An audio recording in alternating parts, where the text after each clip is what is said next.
Tom, it's great to have you here back at Bloomberg. So good to be with you. It's back to the future a bit. Tom, it's worth reminding everybody a little bit about your relationship with the president-elect.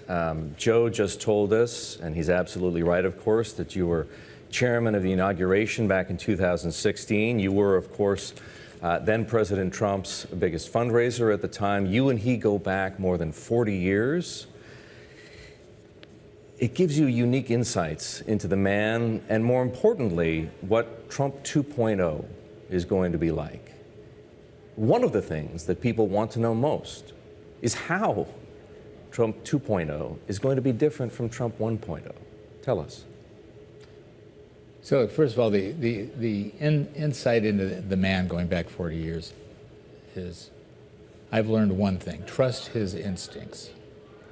And I think what the country now has decided is that all the rhetoric, all the confusion, all the drama around how it may be presented, this is not only one of the greatest political athletes that we've ever seen, he's just one of the greatest athletes.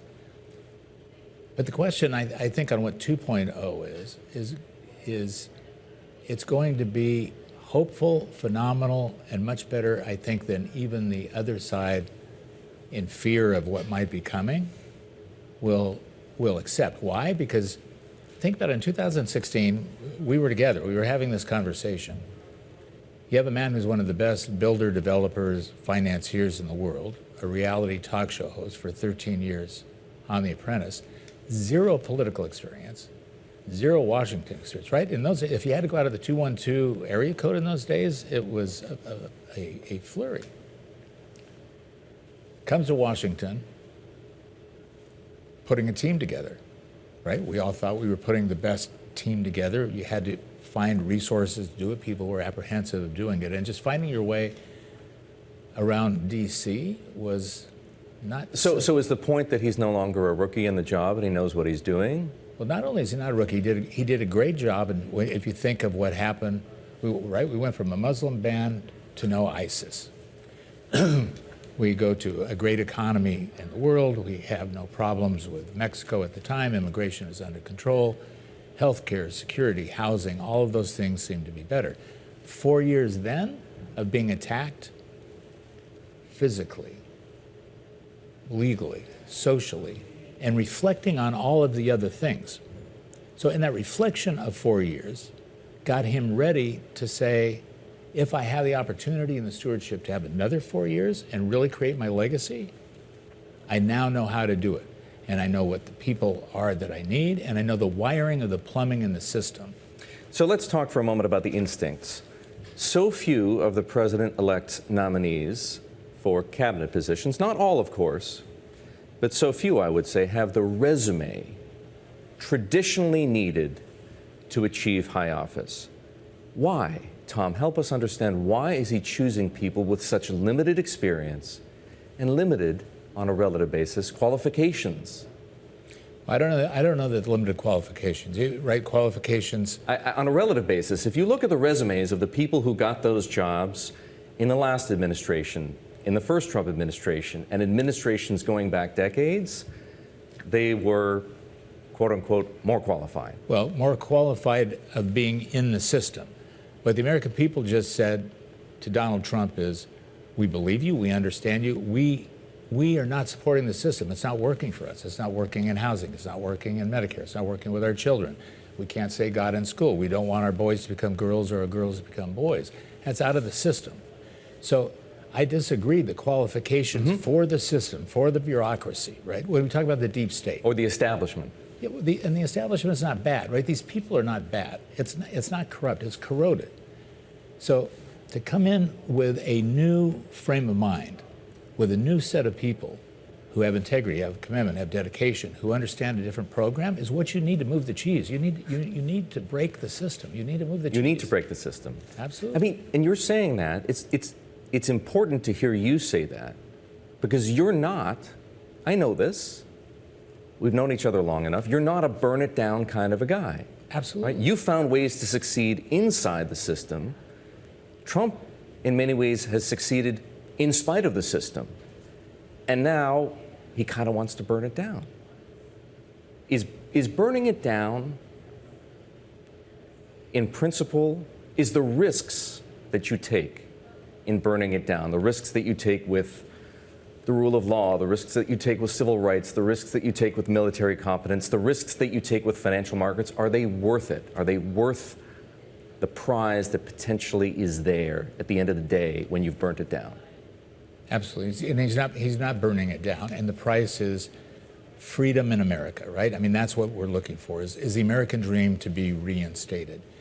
So if you look at how he's doing it, it's analog to digital, right? We have a federal government that is not corrupt. The Justice Department itself, we all talk about that as kind of the mainstay of the focus of these atrocities that have happened.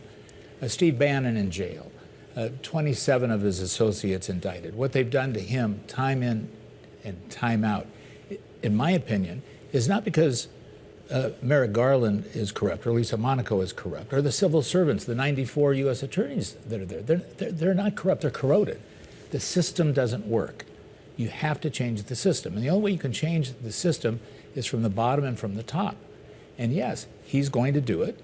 His appointments absolutely understand the program. Congress now is on side. But by the way, Congress is not so easy, right?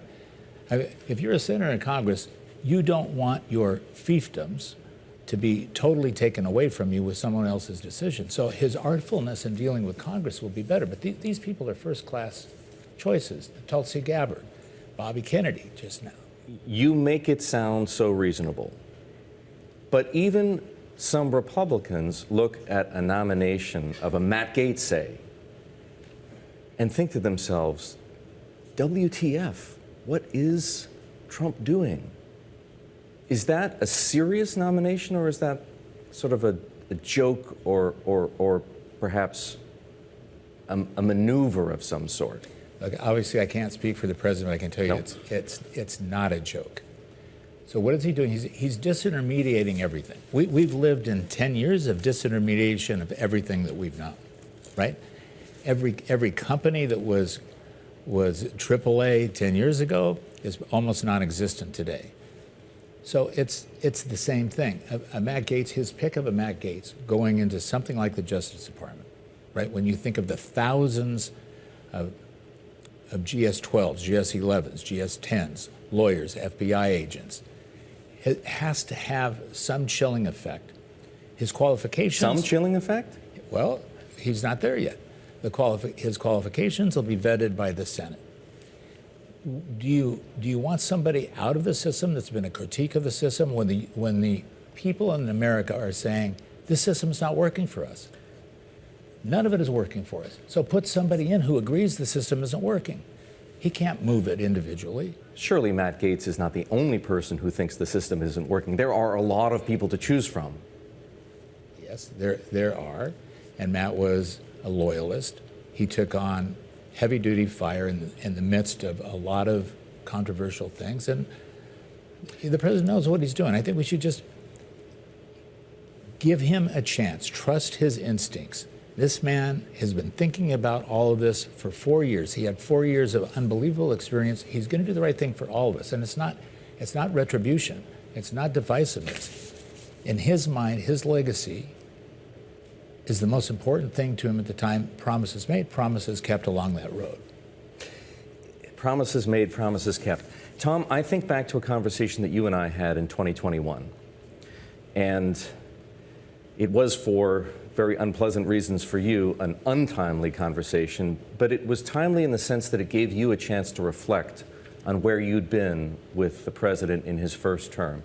And one thing you told me is that you didn't want to be part of a campaign built on divisiveness if President Trump wanted to take a second run at the White House. This was a campaign built on divisiveness. How did you get over that?